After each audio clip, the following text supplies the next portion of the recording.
Hello everyone, Alistair Gold here. Yes, it has to be one of those videos. Apologies for sounding a little bit like Barry White in this one. Just as if it wasn't bad enough being in Sheffield for that absolutely diabolical performance. For some reason, I woke up in the middle of the night and have felt a bit rough all day since. But I thought to myself, do you know what? If I'm going to moan about players not giving their all and doing all of that, I can't then cry off from doing a video because I've got a bit of a temperature or anything, or I'm probably going to splutter a few times. So I apologise if any of this is completely incoherent. It makes absolutely no sense whatsoever. You may say that's like a normal week, but I just felt, it's one of those we have to talk about. We do, unfortunately. It's probably cathartic for me to get it out of my system and then crash into bed and fall asleep and try and never think of it again. Yeah, and also, do you know what? For the many, many people that I saw up there in Sheffield, on the trains going up, on the trains coming back, even in the hotel I was in as well, I could see them all kind of having their breakfast with their Spurs insignias on their jackets and tops and everything. Look, who am I to cry off and not do a video talking about all of that rubbish when they've been subjected to it? And quite frankly, they deserve so much more. I'm very aware that I'm in the very privileged position that my job is to go to these places. I'm not paying out to go and watch that utter garbage. I just have to write about it, which brings its own issues. But you guys and girls that are going up and going everywhere in the world following Tottenham Hotspur, I've got such immense, so I can't even think of a word for it. Just so impressed, quite frankly, with the lengths that people go to. I know some people, I see many of the regular faces when I go to these things. I know the amount of money they've spent on this. It's not even a hobby. It's like, it's their life. It's Spurs is part of their family. Sometimes that kind of family member that you really wish wasn't part of your family, but you're kind of born into it, and that's the way it works. So honestly, last night they were brilliant. I'm sure anyone watching on telly would have heard them over the TV screen. I was told it was around 4,800, just kind of getting up towards the 5,000 mark. But I've heard some fans tell me it could have even been as much as 7,000 unofficially. So either way, could hear you all, and you were absolutely fantastic. They've travelled 3/4 of the length up the country to be rewarded for spending all their money and their time with a display like that. It was disgusting. It was disgusting. There's no getting around it. You could see it on Stellini's face when he walked in. It's the first time, obviously, he's had to come into a press conference and talk about a defeat. And I asked the first couple, and I just had to kind of go in a bit, and as you do after a defeat, and you could see it was a bit like, oh, I'm not used to this. This is rubbish. But unfortunately, it's Tottenham Hotspur. It is quite frankly a tale as old as time, and I know that's massively a Beauty and the Beast reference. So I'm not going to start singing. Was it Angela Lansbury? I think sang that originally. It is though a tale as old as time, and Spurs' recent years, I think we've had more beast than beauty. I've written it down here somewhere. Is it the last 4 years they've gone out in the 5th round, and the year before that was the 4th round. They've just been, if you told a younger fan right now that in 1991, Spurs won like the grand old competition that is the FA Cup. And if you explain to them that at that time, they became the record team, the team that had won it the most times, 8 times, they'd probably look at you as if, what is this crazy fairy tale? What is this witchcraft you speak of? Because that was where the fairy tale absolutely ended. I cannot believe we're 32 years on. And the scary thing is, and it makes me feel old, is that I remember that game so clearly, which is really scary. And it was 32 years ago. Man, I feel old. What was I? I would have been 10. Yeah, I would have been 10 there. Yeah, because since then, using absolutely hammering the Beauty and the Beast analogy, but it's essentially a bit like the castle that's just been left covered in moss, cobwebs, and dust. It really is. That is Tottenham's, I was about to say, FA Cup story, but unfortunately, it's kind of. It is their trophy cabinet, isn't it? Oh, God, I hate thinking in the way that rivals fans do, but there's no getting away from it. It is. There's something about these domestic cups that Spurs just have a massive mentality issue about. Whether it comes from the very top and not prioritising it, or whether it just comes from players just not having the desire when they come up against these teams that on paper they should beat. It's just incredible. God, it's just mad. I can't believe it's 3 decades since Gary Mabbott held that trophy up at Wembley. It's mad. But you look at the last 5 years alone, Sheffield United and Middlesbrough. Last night was so similar to Middlesbrough game. It was unreal with a lack of creativity and everything. Everton, remember they conceded 5 goals, didn't they? Wasn't it 5-4 in the end? That was an absolute ridiculous game. Norwich, that was the Eric Dyer night, wasn't it? When he went up into the crowd, I think, as well. That was that night, wasn't it? Yeah. And the penalty shootout when poor Troy Parrott was kind of missed one.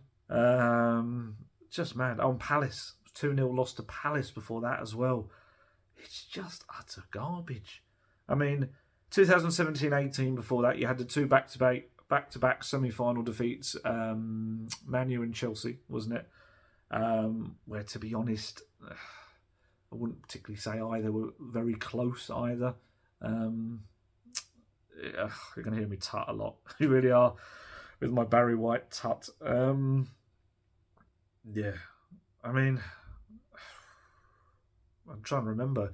Poch said, didn't he? Do you remember back then that he said that, you know, an FA Cup win, as in winning the trophy, wouldn't do as much to transform the club as achieving big things in the Premier League or the Champions League? And I do look back at that and I kind of think, but what if you had? Where would Spurs be now? I know obviously things improved in the Pochettino era and there was, 3 consecutive top 3 finishes, another 4th place finish, a Champions League final. But ultimately, if he'd have won a trophy, I think we'd have a different Tottenham Hotspur right now. You know, there are some out there that believe that Champions League is the be-all and end-all, and the finances that come into it are game-changing, all of this. But why can't you have both? Why can't you have both? I don't understand this kind of almost feeling that it's one or the other. Why does it have to be one or the other? Why can't you have a squad that is built with a mentality of we win? We go out to win every game. I don't understand it, and I never will. I will never understand how a team, let's say, you know, Spurs have had back-to-back derby victories where they've shown absolutely, you know, terrific levels of enthusiasm, hunger, desire, and everything. How can they then go into a match against... Look, we've got to get this right as well.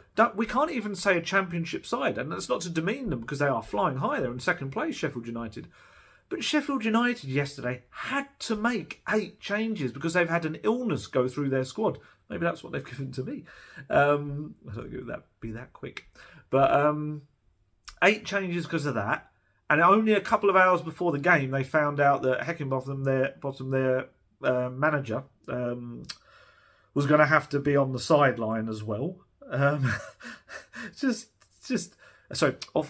Off the sidelines. He's banned for, I think he got sent off against Middlesbrough last month, was it? And he found out, it was confirmed that he'd have to miss this game. So they also didn't have their manager. They also had illness swept through their squad. They were playing a second string. How in any universe are the Tottenham Hotspur players not going into that match absolutely pumped up to, let's be honest, score goals?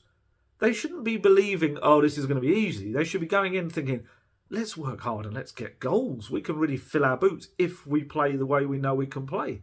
But it's just too monotonous and predictable and regular what happens. We see this every year. We see it in the European competitions as well, when teams get rotated. And look, I know a lot of people were annoyed at the team lineup. I wouldn't say I was annoyed with it. I kind of understood it because obviously it's less than 72 hours before they got to play Wolves, but I would also 100% understand why people would maybe think that this game against Sheffield United was their biggest game of the season, because they're in an FA Cup where so many Premier League teams have crashed out, and essentially you've got the two Manchester sides left there. And, you know, it's almost like the footballing gods decided to go like, way losers, by making the draw, have Sheffield United get a home draw against Blackburn in the quarterfinals. And it works differently. It's not like early on where it would have been a different draw number and all that. That would have been Tottenham. That would have been Tottenham drawn at home. So, yeah, they did have a proper laugh at Tottenham's expense, the footballing gods. But it's just mad. I mean, even like I said earlier about Spurs having won that 8 times, the FA Cup, and that moment being the most successful FA Cup team in the country. Arsenal have now won it 14 times. It's just like, there's your record. Hey, I'm going to poop all over it. Because, yeah, you decided to stop really being that fussed about winning trophies roughly around then. It's just mad. Paul Heckingbottom, that was it. I was trying to remember his first name. I just called him Heckingbottom, which was quite rude. But look, what I was saying about the team lineup, in my head, and I could be wrong, and I agree, I do understand why people think you should play your absolute first choice. I do understand it. But if I'm Christian Stellini, Antonio Conte, whoever made the eventual decision, I'd imagine it was Conte, I'm looking at that and I'm thinking, okay, I've got Brazil's number 9 at the World Cup, who scored, you know, plenty of goals at the World Cup, was much lauded against like all these other countries. I've got last year's Premier League Golden Boot winner, and I've got a guy that scored a hat-trick in a Champions League semi-final. You'd think those 3 players against a makeshift Sheffield United team maybe might create a few chances and maybe score a couple of goals, you know? Yeah. It's just like... So, yeah, while I absolutely understand people saying that Harry Kane should have played, there's some kind of little illness things as well, which we'll talk about. Ironically, being throat problems, which is exactly what I seem to have now. Oh, my head is roasting. Just touch my face and I can kind of feel, even though I wasn't touching my face.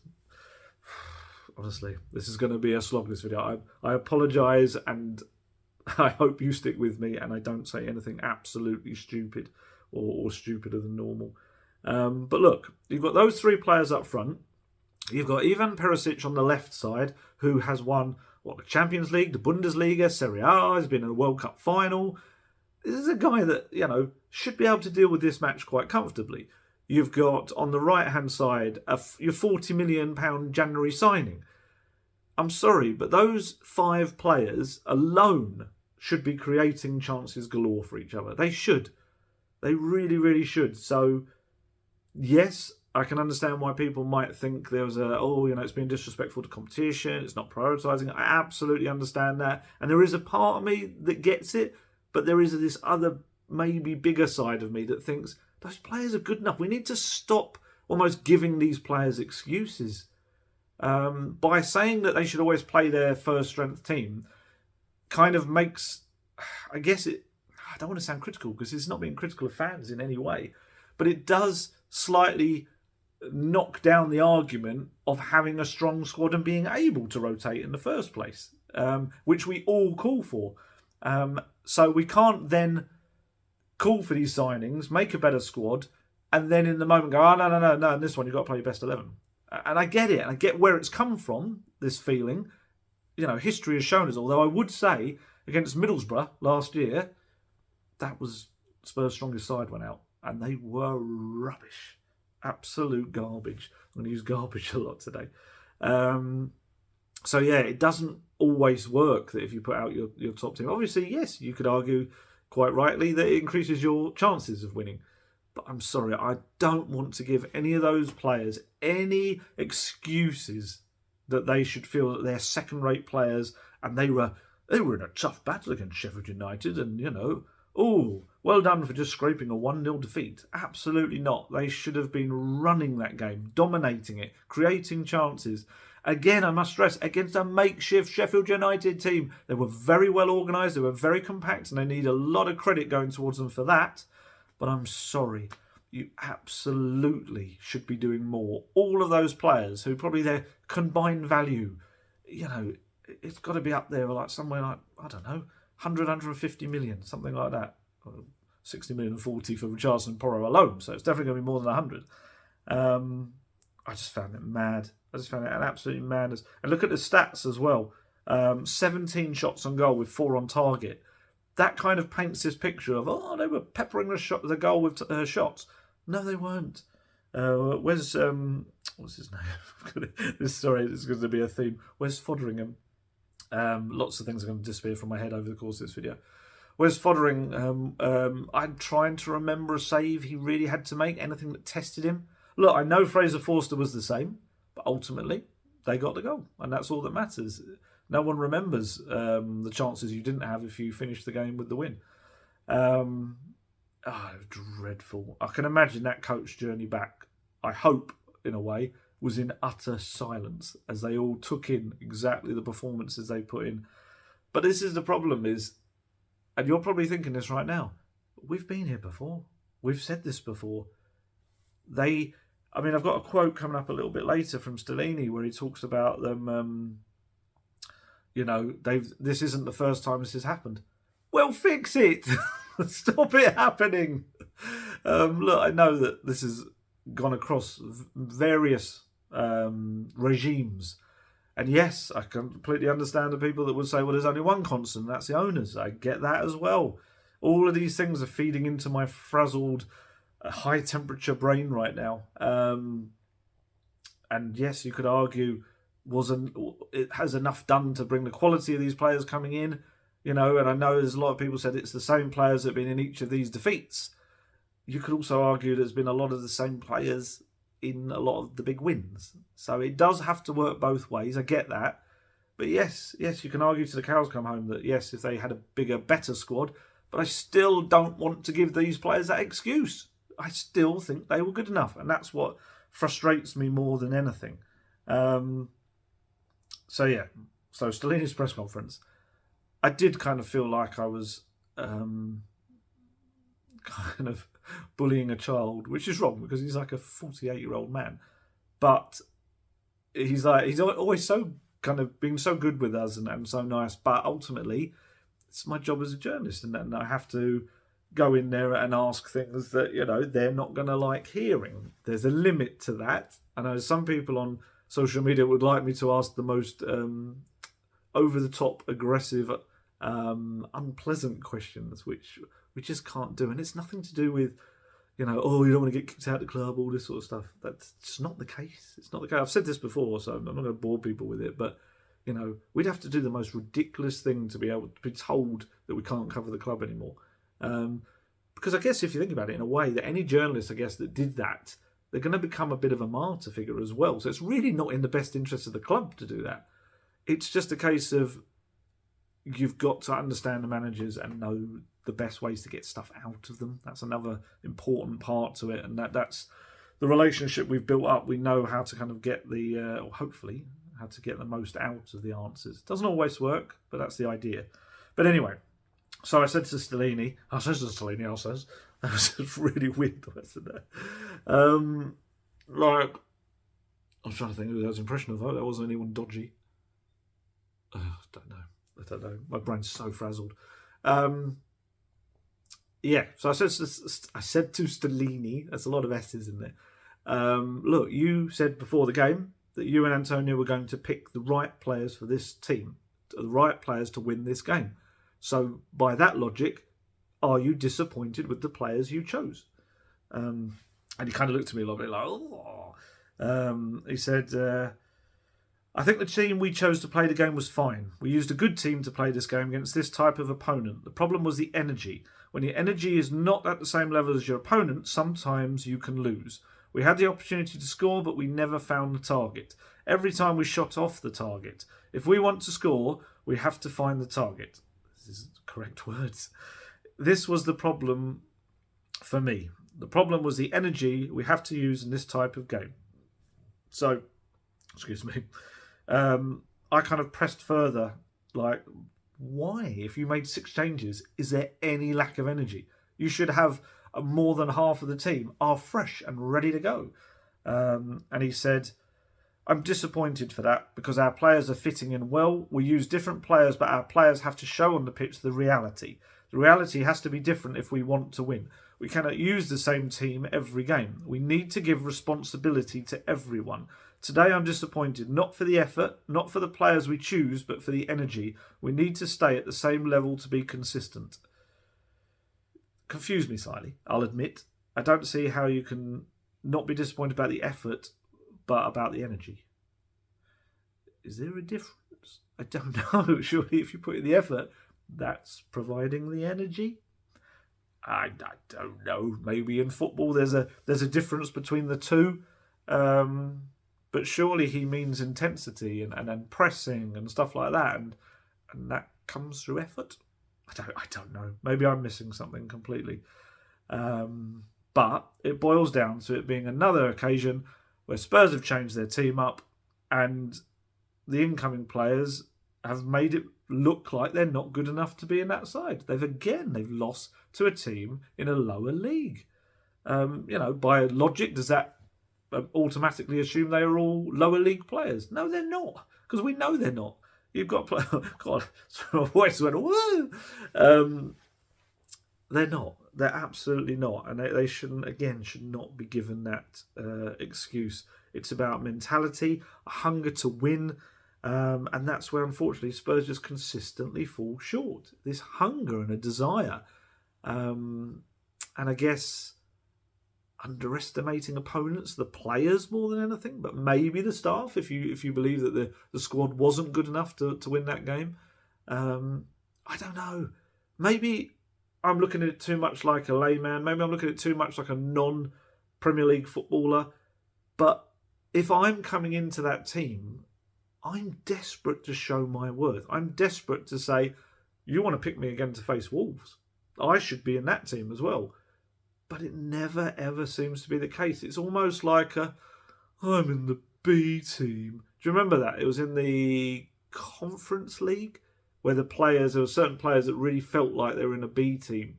And yes, I do agree that rotation, the way it works, sometimes does make it seem that way. And I think Conte's not the greatest at rotation. And I think that leads to sometimes rusty performances that we've seen. And perhaps it makes this attitude, a pervading attitude that, yes, I'm just a B team squad player. But I don't know. I just would be always of the thought, any opportunity you take, isn't it a cliche they always come out with? Any opportunity I get, I've got to grab it. So grab it. I don't get it. I just don't get it. The worst part of the team for me was the attack. I've kind of touched on that. I know there was issues in the defence, but what I would say is Sheffield United had one moment and they scored from it. So yes, it was one moment that was horrific, and there were a couple of little other bits and pieces that we'll talk about, but ultimately the attack consistently failed throughout the night. So that's where I'm kind of going to start in terms of individualising. Is that even a word? I don't know at this point.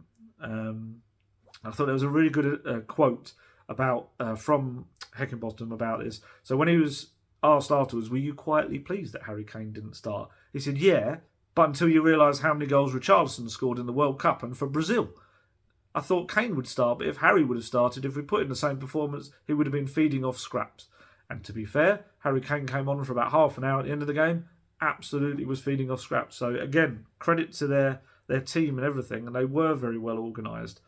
But, like I said, too much quality up front to not get past a resolute makeshift defence. And I was looking at some of the stats for the wing-backs as well. Even Perisic put in 11 crosses on the night, found only one Spurs player. I think he also put in 10 long balls and only 4 of them found the target. So that says two things. That says, actually, let me tell you the Porro ones because we can do a direct comparison. So Pedro Porro put in 3 crosses, not one of them found another Tottenham player's head. I'm trying to remember what his long ball one was. I feel like it was something similar. He put in a few and only found one maybe reached the person, which I think would have been that delicious crossfield ball to Son. It was really nice. But what that also tells me is that Spurs predominantly attacked down the left-hand side, very predictably. And I don't think it's any coincidence that the 2 big chances they created came down the right. Davinson Sanchez, really not, despite his defensive inadequacies yesterday, really nice ball through to Richarlison, who absolutely snatched at it and hit it over the bar. And then Højbjerg, lovely diagonal ball to Porro running through. And he kind of, you could see, he slightly thought, oh, is there anyone to help me? And then realised there wasn't and span around and hit it over the bar with his left foot. So it kind of showed you that all of this predominantly going down the left and getting nowhere through Perisic slinging it into nobody in particular, when they went down the right, mixed it up a bit, they suddenly created chances. What a shock. There's two ways to look at the Perisic crosses. You could say, were they poor and accurate crosses? And some of them may have been. The other side to it is, was the attacking movement good enough? Was he putting the ball into areas where normally attackers should be? And they were not. That could be the case. Look, I didn't think Richarlison played very well at all. And the most disappointing thing for me was, and I've been saying this, and I think logic would suggest it, that is now his third consecutive start. You would think he'd be getting sharper and a better rhythm to his game. I actually felt that was probably the worst he's looked. He was pretty poor, to be honest. He looked like he hadn't tried to take a shot on goal in about a month with some of his efforts. They were really, really poor. There was one when he was he got away on the edge of the box, cut inside, and you kind of thought, okay, he's going to try and curl this. He sliced it so far wide, it was closer to the corner flag than it was the goal. It was dreadful. I mean, he played a couple of nice passes, but not enough. And his hold-up play wasn't good enough. It's difficult because you can easily say he's no Harry Kane, but who is Harry Kane? He is the only one. He's such a unique player. I'm going to talk about Lucas in a bit as well, and Lucas, how he tried to replicate some of the stuff Harry Kane does, and it just didn't work. But the biggest thing with Richarlison right now is he's a £60 million signing who's only scored in one game this season. He hasn't scored a single goal in the Premier League. Hasn't even scored in the League Cup, the FA Cup. He scored those 2 goals against, wasn't it, Marseille in the Champions League. It's not enough. I know he's had injuries, but it's still not enough. And he will be fully aware of this. And look, he battles away, he tries his best, but £60 million on someone who runs around a bit aggressively is not a good deal. It's just not in any world. He's got the ability. I've seen it. I've seen it in an Everton shirt. I've seen it for Brazil. I mean, Guesty, who I do the podcast with, Golden Guest Talk Tottenham, Guesty is a massive Everton fan, and he is constantly raving about Richarlison. Yesterday, when I was kind of whinging about him as I was writing my stuff, he's like, we'd have him back in a heartbeat. And they would, because there is quality there. It's just, it hasn't worked yet at Spurs. It's too early to write him off, of course, but people will start to look at this rather disturbing theme of Spurs' most expensive signings. When you look at them, you look at, obviously, Tongi Ndombele and Giovanni Lo Celso just didn't work, and they're now both at Napoli and Villarreal, respectively. And obviously, Richarlison, it is early days, and yes, I know he's played in the Premier League before, so his adaptation should be a little bit quicker, but they still say, coaches, that to adapt to a new team takes a little while. But if you're looking at purely in a monetary sense, you're looking at players who are roughly all eventually around the 60 million mark. So that's £180 million worth of players. And, where's the research put in? Again, I'm really loath to put Richarlison into that group. I think you could definitely say that about Ndombele and Lo Celso. You can say, surely, when you're spending the most the biggest amounts of money that you spend as a club, you should research every transfer, but surely for those, you've got to be ultra locked tight in how good they can be. But again, we come back to the point of, is it because Spurs are spending that money on younger players that come with a risk element, whereas the other clubs will spend that sort of money on someone maybe who's 27, 28, that little bit older. Although Richarlison, let's be fair, 25, he was much older than those guys were when they joined and had played in the Premier League. He should have been more of a sure thing. But it has not happened yet. It has not at all. Look at his stats. 3 shots, not a single one on target. He was dispossessed 3 times, had 1 unsuccessful touch. Only Perisic with 57 point... I was going to open all out, was it? Granville. Only Perisic, 57.6% had a lower pass success rate than Richarlison, who was 61.9. And he also, quite tellingly, only won one aerial duel as well. And obviously, if you want him as your target man, it's got to be doing more than that. And the whole point in bringing him in, really, was to really strengthen the ability to keep rotating that front three. He's still a long way from proving that. I think he'll come good. I do. I think he's got the elements to his game. I think, obviously, he maybe also has suffered from a little bit of a morale dip in not getting enough starts, maybe. But then you could argue he's had 3 in a row and he hasn't done nothing with it, really, other than some good kind of battling performances. But for a striker, you're paid to score goals, and that's kind of what he is, even when he's on the left. Sorry, my stomach's rumbling now. Look, Sonny alongside him was not much better. I think he was a little bit better. He was trying to make things happen, but it still was a performance that's kind of in keeping with this frustrating season that he knows and admits he's having. It was just too easy kind of to contain him for this makeshift defence, Sheffield United defence. He only got 1 of his 5 efforts on target. He had 4 unsuccessful touches, which was more than anyone else in a Spurs shirt, and he lost the ball 3 times, which was joint the most with Richarlison on the pitch. Again, like I say, he tried to make things happen. He had 3 dribbles that didn't quite come off, but it was just another game where it just didn't have that end product, which is a shame, because against Preston, you saw he was one of the ones definitely that stood up and said, no, we need to take the game to them. He scored a couple of cracking goals. God, my hands are so warm. I'm literally burning up. I hope people appreciate this. God, even my mouth's going dry. Will he make it to the end of the video, or will he just suddenly pass out? That'll be something that'll end up confusing everyone. So yeah, and then there was Lucas Moura. We're going to talk about end product Lucas Moura. Look, people know my views on Lucas Moura. He's the loveliest guy. He's a very intelligent man. Really enjoyed every time I've interviewed him. He's a very, very clever guy. And he's had some huge moments for Tottenham. Of course, that night in Amsterdam with that wonderful hat-trick. And bailing them out on some big occasions. Barcelona, Old Trafford. He scored some big goals against Man City as well. But ultimately, his numbers, you only have to look at his numbers to show that his career has not had the final third impact that it should. Mostly assists, but also goals to a degree as well. What he was doing yesterday was trying to fill the pockets of space that Harry Kane would normally operate in, coming that little bit deeper. But the problem is, Harry Kane will use those pockets and he will spin and play balls out to either the wing-backs or the 2 other strikers, attackers who are running past him. Lucas doesn't really have that in his locker. So what he's doing instead is getting into those pockets of space and he's putting his head down and he's charging like he does. And we know how a Lucas head-down charge goes. He'll pass 1 or 2 players, get past them, and we'll all be like, "Way!" And then he'll run into the 3rd player. And that, you could make a YouTube compilation video of those many moments he's done that, where he just, if someone could have just grabbed him as a young player and said, look, when you beat the second man, look up, cross the ball, or shoot. It's quite basic. You would have thought someone would have.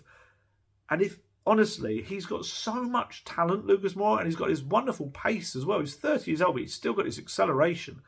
But it just doesn't have sometimes the decision-making on the pitch. Just to look up, like even the one time he tried to put a cross in that I saw, it kind of sliced it and it hit the crossbar. It ended up actually almost going in. But I don't think that's what was meant. I don't think it was a shot.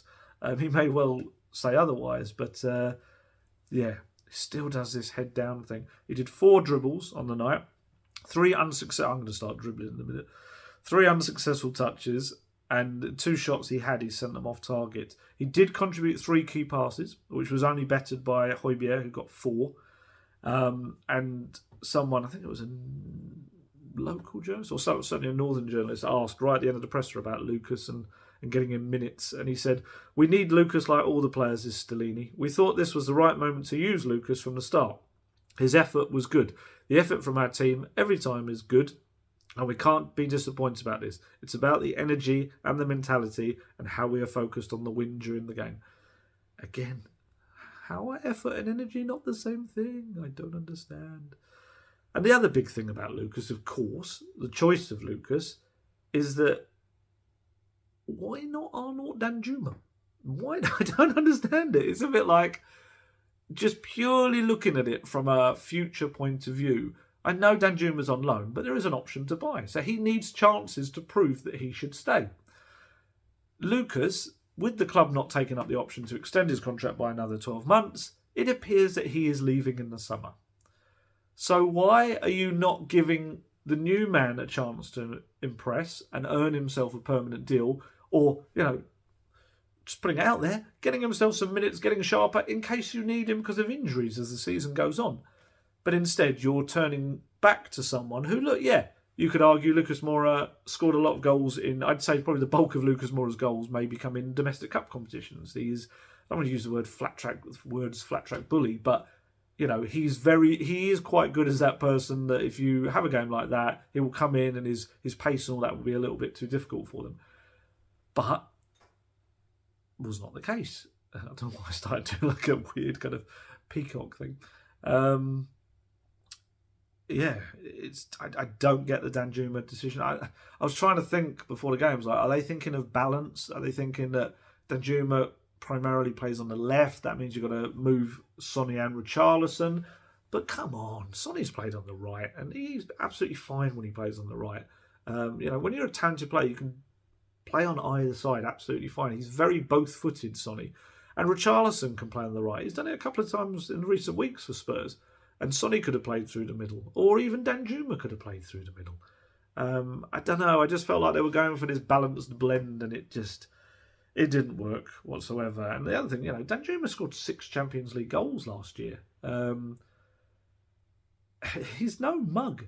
He could have dealt, I feel, maybe better than what we saw out there. And I mean, especially, he knows how to score in the against championship sides. He played for Bournemouth in the championship and scored, it was 17 goals. It was 15 in the regular season and 2 more in the playoffs. This is a guy that knows how to take on these kind of defenders. I don't get it. I don't get it. I don't understand it at all. And, like I say, absolutely love Lucas Moura as a person and as a player as well at times. He's been fantastic. But I felt this was a ripe game for Danjuma. If you're going to change up the faces, then bring Danjuma in. And then there's Harry Kane, of course. So Stellini explained afterwards, because we were all, I think I said it in the last video, we were all wondering, he kept talking about being ill, and we're like, Fulham was late January. Why are we still talking about why has he got this kind of lingering effect? So what it turns out is that, he's had a throat problem. It probably sounds a little bit like me right now. Had a throat problem, which was proving difficult for him, I guess, in training, and he's had to manage his workload, missed a few sessions. Stellini was asked quite frankly afterwards, obviously bearing in mind he played against Chelsea, did he regret not picking Harry Kane last night? To which he said, it's not a regret. We need to look in the medium period. We have many games. Harry Kane played in the last 6 games, 1 time with fever, 1 time with this problem. We have to take care of our best player. It's not about Harry because we played with Richarlison, Lucas and Sonny, and I think it's good enough to play in this competition against this sort of team. I agree with him. I do agree with him on that.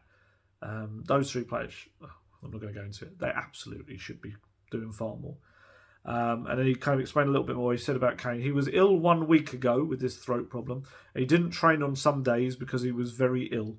After he played a game with a fever, he was very ill, so he didn't train. For that reason, we decided to keep him on the bench and maybe play a part of the match. A player like this also needs to work, not only to play.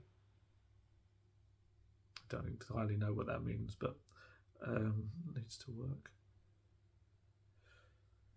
Maybe he needs rest. Maybe he said the wrong word. I don't know. But yeah. I mean, actually, it was quite ironic. Kane did miss quite a... I couldn't tell from where I was how good a chance it was, but there was a ball slung into the box. It may well have been Perisic, I can't remember. And Kane, it was in the final seconds, and he heads it wide. Which was quite ironic, bearing in mind. But also, he was on, I think, 64th minute he came on. he did have more than enough time, and Spurs weren't losing at that point either. They weren't behind. He absolutely could have made a difference, and he didn't either. So, yeah, there's a little bit more to it for me than kind of not taking the competition seriously and stuff like that. I do think we shouldn't keep excusing the players for underperforming. I don't. But I know there's other sides to it. I do. And yeah, it's one of those. I was kind of thinking about it. Had Harry Kane started, would Spurs have got through to the next round? I still think maybe with the whole game they would have created more chances with Harry Kane. I do. And then, like I say, you go back to your argument. Is this your biggest game? Do you play your best player, as Delaney's called him? I think you probably do, to be honest. But then, obviously, with the next game coming less than 72 hours later, do you then rotate? And would people moan about you rotating against Wolves? I don't know. We're all a bit fickle, and I include myself in this as well. I'd want Harry Kane to play in every single game, but obviously he can't. So yeah. I think the biggest thing for me is that Conte needs to find a way of lifting the creative burden off Harry Kane. It should not be that everything is coming through your striker. And this may be that there's been lost opportunities when they could have gone in a bit harder to try and get an attacking midfielder. And maybe players like Ndombele and Lo Celso, they were discarded. I know there are other reasons behind it, but it is a squad that is quite shorn of these players. And you are left with Kane being the main creative outlet. I think Kulusevski can do it, but I think he's kind of been turned into more of a winger. Someone like James Maddison, I think you have to keep going back to him. He's the kind of type of player that I just don't think Spurs have gone for in the Conte era. And we'll see exactly what next season brings, and then what kind of team it is, who's in charge, of course, what that affects. But yeah, they need to find a way, if, fingers crossed, Harry Kane is at Spurs next season, to just take this pressure off of him. It's ridiculous that, Harry Kane has to play for any game to be able to be decided in a positive way for Spurs. That's mad. From Spurs' perspective. So, where are we at? 42 minutes. I'm really impressed with myself. I would give myself a pat on the back, but I'd probably keel over. Yes, my temperature. It was a slight one. I'm not over-egging it. It's not like, it was mad, but it was higher than it really should be. Shut up, Alistair. Stop looking for... I'm looking for excuses. I'm saying about not giving the players excuses. I'm looking for me. The defence. We have got to talk about defence, and I hate to single out one player when, like in an attack, I've kind of said all the others, but it was just not a night for Davinson Sanchez. The curious case of Davinson Sanchez. He's such a strange defender. Honestly, I've seen so many games where Davinson Sanchez has done so many good things in those games for 99% of the game.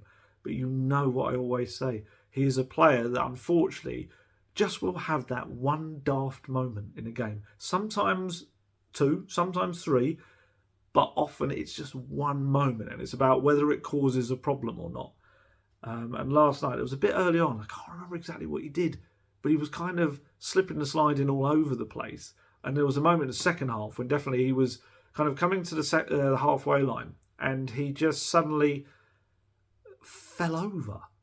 It was like he was under no pressure, and he just kind of fell over. And he has this habit of making things that go wrong for him look incredibly calamitous, like a slapstick comedy, like one of those old black and white, like Charlie Chaplin movies kind of things. It's madness because, Poch would say he could end up being one of the best players in the world, one of the best defenders in the world when he signed from Ajax. It was a club record fee back then. Was it 2017? He's been at the club 6 years this summer. And it's just such a shame because he's got the tools, he's got the strength, the pace.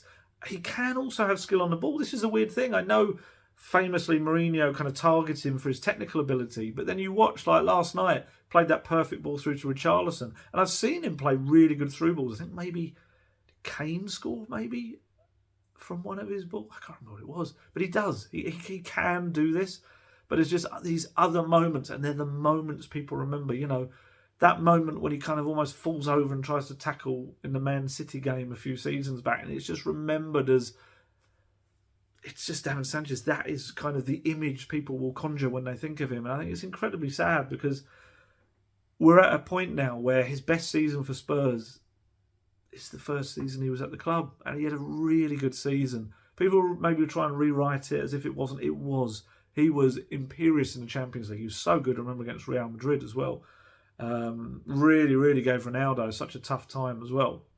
And in the Premier League, he adapted quite well. He had the odd little battle where he struggled. I remember Solomon Rondon. West Brom gave him a bit of a nightmare. But overall, his adaptation was really good. And he's had these little runs of games. And again, he may well say, if you give me a run of games, I'll be fine. But you keep chucking me in for these odd matches, and that's when I'm going to look rusty. And he has, like towards the end of last season, he stepped in for Romero and he was excellent. I think start of this season, he continued his little clean sheet kind of a run that he had.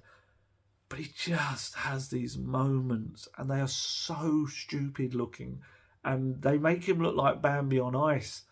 And look, I feel we're at a point now where, I mean, his contract's up summer of 2024. I don't know whether there's an option or not. But we're at a point now where I know that he's wanted to head off. He's been open to a move in some of the recent windows. I remember one in particular during the pandemic. I think he really did kind of want to get back to his family and everyone. And he's not getting the starts. I think he's made 6 Premier League starts this season. So from his point of view, he wants to go somewhere and play regularly as well. I guess maybe is it about Spurs and their financial demands? I don't know. But yeah, I feel like we're coming to a summer where it's almost like a natural parting of the ways. Cue them offering him a new contract or something tomorrow. But I just kind of feel he's one of those players that I don't see any benefit for him of staying at the club. I think he would be mad to sign a new deal. And look, I've told you before, I know Spurs are targeting 2 new centre-backs, one for the left and one who can play on the right or the centre. And the problem for me with Sanchez, especially if Conte is around next season, I don't see where he naturally fits in his back three. He doesn't have the pace and the forward-thinking play really to be either the wide players in the back three, and in the centre, it's kind of more of a playmaker's role, and I don't see him able to do that. So I don't think it's a system that he naturally fits either. So yeah, like I say, who knows? Everyone could be utterly mad and sign a new deal with each other, but for me, it wouldn't really make much sense. Even the goal. Look, it was beautiful feet from Ndai. He just, really kind of showed nice skill and movement. But if you're analysing that from a Tottenham perspective, there was some limp kind of leg challenges put in there. It's like, when sometimes when you get that, like, someone goes to shake your hand and they just kind of put it, I think Eddie Izzard once said it was like a wet fish in your hand. That was what some of those challenges were, and Davinson did one of those. Porro was incredibly weak at the start of it. Højbjerg just kind of stood off going, I don't want to foul him, give away a penalty. And then even Eric Dyer, who I didn't think Dyer and Davies were that bad last night. I think they're getting lumped in with it. But even Eric Dyer, I guess you could say in that moment, he ran across to try and cover and turned his back. Did that play a part? I don't know. Even Fraser Forster, he was wrong-footed by the shot and he gets a toe to it. It doesn't look great when you slow it down. But I didn't think Dyer and Davies were that bad. But I think because they've gone out in an FA Cup, like I said, people will look at it and say, oh, look, Dyer and Davies, the common thread, they're always in these defeats. Again, I really have to stress, some of the big moments, those two have also played as well. But I get it. I get the frustration. I do, absolutely. But I did feel that just for me, unfortunately, Big Dav was the one who just stood out for me as just having some really dodgy moments. He had plenty of moments where he dealt with stuff really well, but he'll be remembered for the silly moments when he puts his own team in trouble from nothing positions. But there you go. There you go, Big Dav. Oh, Eric Dyer, I forgot to say this. I was only reminded of this. It's funny because when you have games in between, you forget Eric Dyer is he will miss the Champions League game. He's suspended for accumulation of yellow cards. So on that showing, you'd think it'll be Clement Longley coming in with Davies and Romero. You'd think, and yes, they did miss Romero. Do you miss his aggression in that? It's so difficult because you could argue that Sheffield United did create nothing apart from the goal. They really didn't create much at all. Billy Sharp had a bit of a thankless task, really, in trying to keep the ball. So I guess you could just argue, would Romero have maybe pushed on more attacking-wise and supported Porro? Maybe that's the only way to look at it. But then Sanchez will say, I played a lovely ball through to Richarlison. If he didn't finish, it's not my fault. But yeah, I don't know. I don't know how much of a difference Romero would have made. Had Sheffield United had plenty of chances, then I'd agree. But as it was one chance and they scored from it, I don't know if I do. For me, I felt it was more about the attack last night. And it was a lot of players in attacking positions, all 5 of them not doing enough on the day for me. So, how do they make amends? Well, like I say, less than 72 hours later, and Spurs travel to Molineux. It's really weird, actually. I was looking at the results at Molineux, which I've written somewhere down here. I'll find them. I've got them in my notes as I get down there. But in my head, it's always a place where Spurs struggle, but actually, I think they've only lost 3 out of the last 14 games against Wolves. But we'll come to that in a bit. I feel like we're a little bit back into this good, bad, good, bad, good, bad, which I thought had been destroyed by the 2 Derby wins. But I keep coming back to this worry that I have of, is it Antonio Conte? Is it the strength of the Spurs squad? Is it both? But why can they only put consistent runs together when they have a free week between games? Why can they not be consistent when there's 3 games a week, technically? I don't know. Is it that these players that are coming in are not sharp enough? Is it the players are not of the required ability? Is it that Conte's methods need more preparation time? They need more than less than 72 hours for him to prepare them.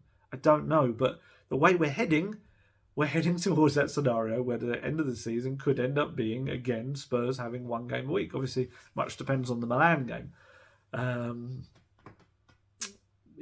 But it is a strange scenario because, if you look at it on the face of it, Spurs have turned a corner in the Premier League. We've won 4 of the last 5 games. In the past month alone, we've had a Manager of the Month nomination for Antonio Conte and his staff. Antonio Conte working remotely, other than the Leicester debacle. Player of the Month nomination for Emerson Royale. Goal of the Month nomination for Oliver Skipp. So it's a bit like they haven't had a bad month or so. Yet you've got that Leicester performance that was dreadful. And then you've got last night's performance that was utterly hideous. I was glad at least Delaney did apologise to the fans. He said, I think we missed a big opportunity and we have to apologise to the fans. Today there were 5,000 of them here to watch our performance and we apologise because we missed a big opportunity. And then he was asked whether they could refocus in time for Saturday. And he said, when you have a different performance, the last 2 or 3 performances were really high intensity. But when you have this type of performance, I hope it will be easy to explain to the players what we need to do. Normally, our team react after a game like this. It's not the first time it happened and we have to react immediately. Saturday we have an important game and Wednesday another one and we continue. So yeah, I think I mentioned this earlier. My brain's so frazzled I don't know anymore. But to be able to have the sentences where you say, normally our team react after a game like this. It's not the first time it happened. It's talking about these repetitive lack of desire and energy performances. And that's scary. How can you not change the mentality of the players? How can, I'd say probably Poch came the closest. Spurs were playing a lot of games and he was managing to get a high volume of wins from them. But still, the mentality was not strong enough for the final step. It's mad. It is mad. But he was asked, he said he didn't think it was an issue of motivation. He said it's not about motivation. I don't think it's about motivation. It's about maybe if you don't play consistently, maybe sometimes you try to manage the energy to arrive at the end of the game, or you drop the energy from the start because you think the game is easy. Our games are never easy. We need to be more consistent. This is about mentality. Little side note, I was absolutely freezing when I started this video, and I am roasting now. I believe my temperature is spiking in every different direction. This is definitely the weirdest attempt to do a video for people ever. Right, so yeah, actually I was thinking about this as well. This is weird that Spurs and Southampton now play, not this weekend but next, in a game that no one really thought was going to happen because it was scheduled, but it was going to be changed because it's also a FA Cup fifth round weekend. Bearing in mind, Southampton had Grimsby Town and Spurs had Sheffield United. You would think that at least one of those Premier League teams could have done their job against their lower league opposition. Neither did. And so now we have this odd prospect of actually having this match still taking place. Very weird. Conte's return still hasn't been confirmed yet, unless maybe by the time this comes out there's been something more. But when I was asked around when I got back from Sheffield, there was still no official confirmation. Stellini is slated to take the press conference tomorrow.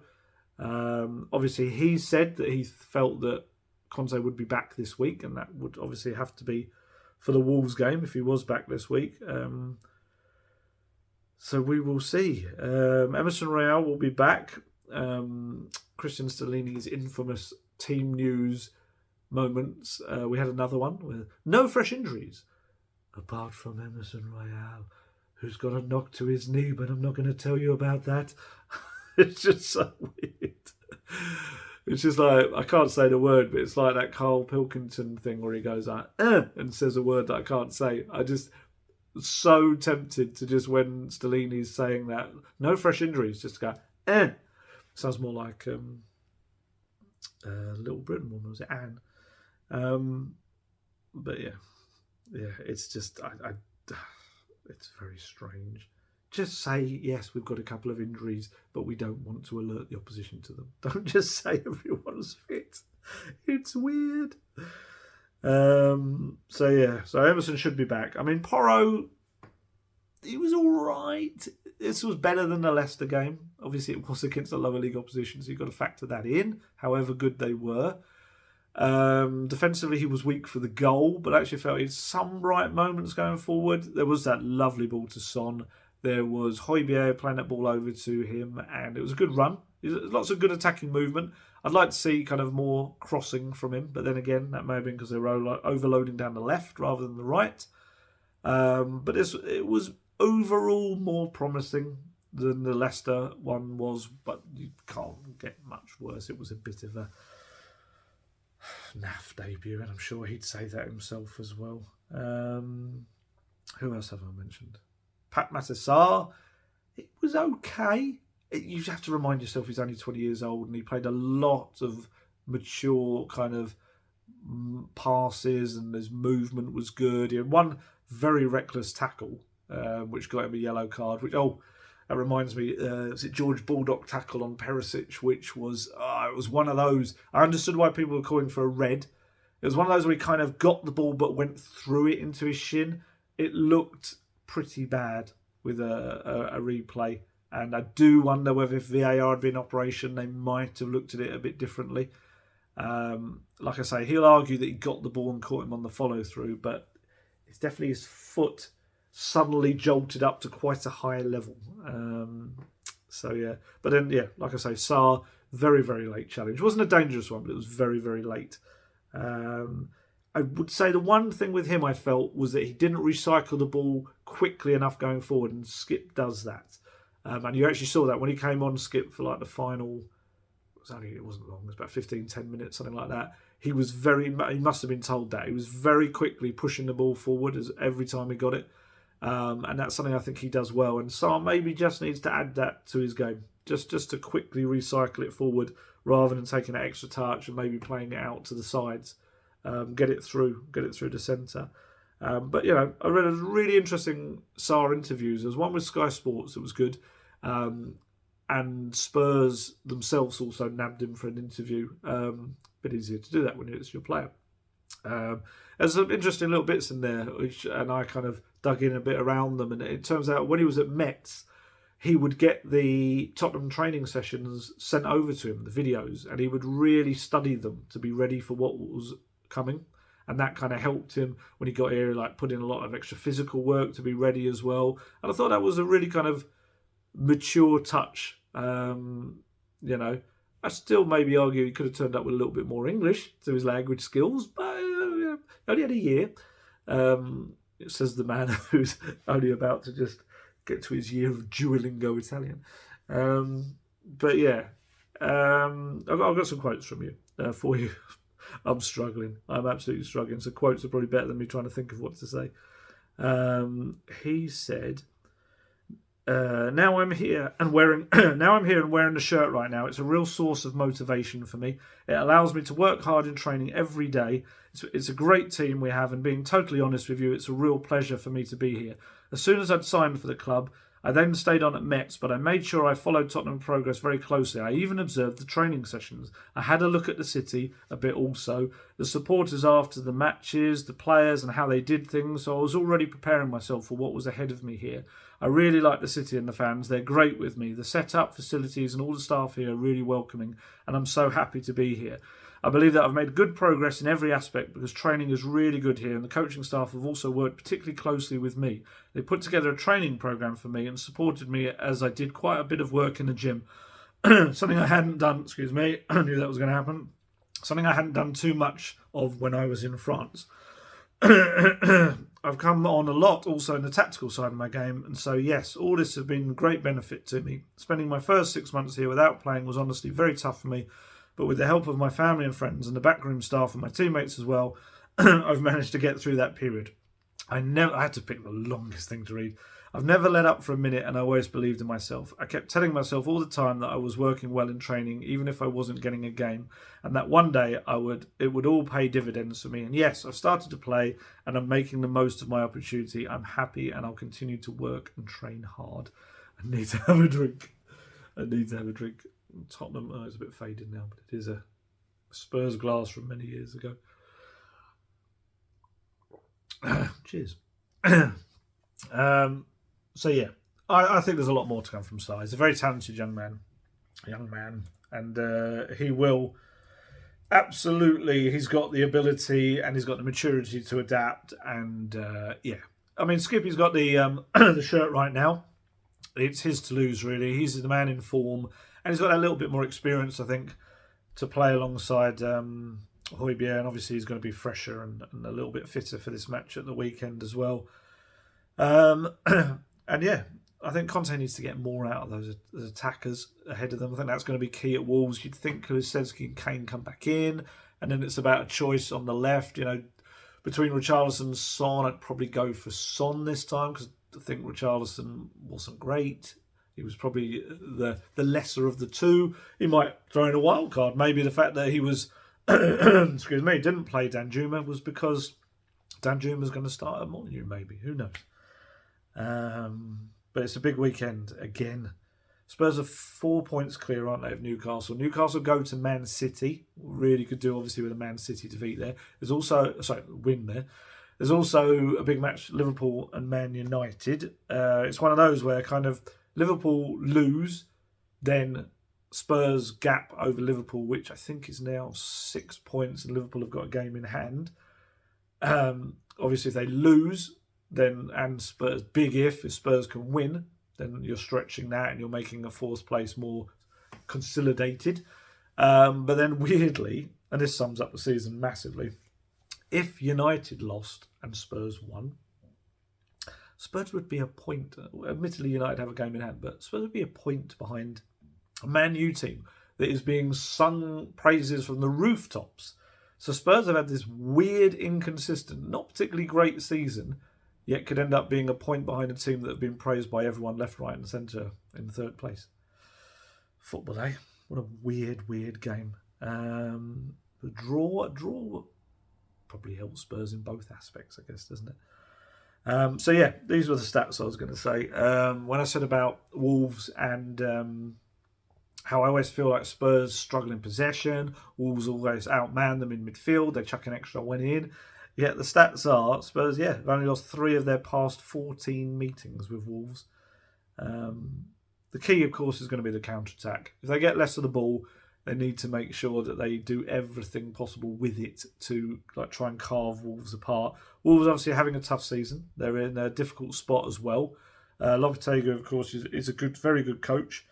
But Spurs absolutely need to make amends. They really, really do.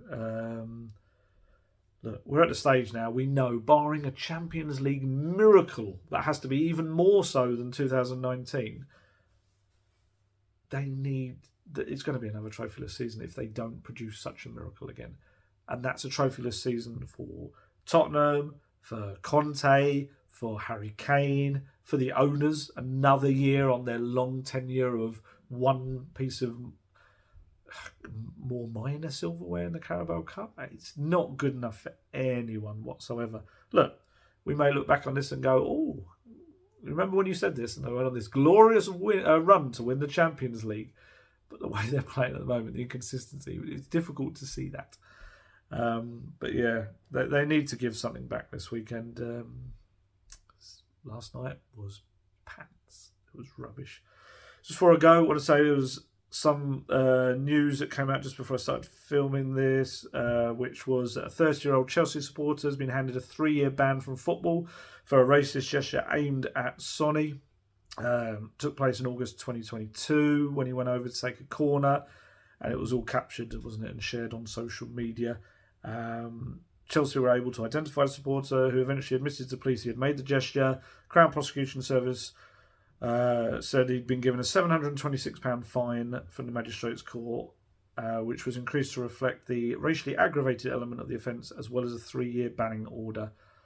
I've said it before, it should not be happening in matches. It's, I'd maybe even suggest that that's lenient.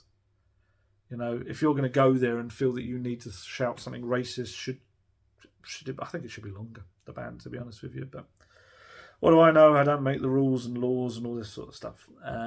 It's just absolutely disgusting, disgraceful. It still happens in today's age, and it's scary. It really is scary. But there you go. Right, I'm going to head off. I'm going to go to sleep and hopefully feel better and be able to go to the press conference tomorrow with Stellini. But yeah, so there we have it. Tottenham Hotspur will not be winning the FA Cup in 2023. Stick it on the long list of FA Cup failures, unfortunately. We go again next year, and we hope that one day Spurs win that grand old competition again, but alas, it is not this season.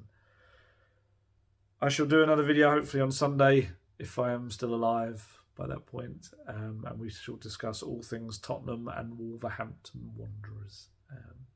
Right, gonna head off now. As always, stay safe, stay healthy, and look after yourselves. I shall catch you later. Goodbye.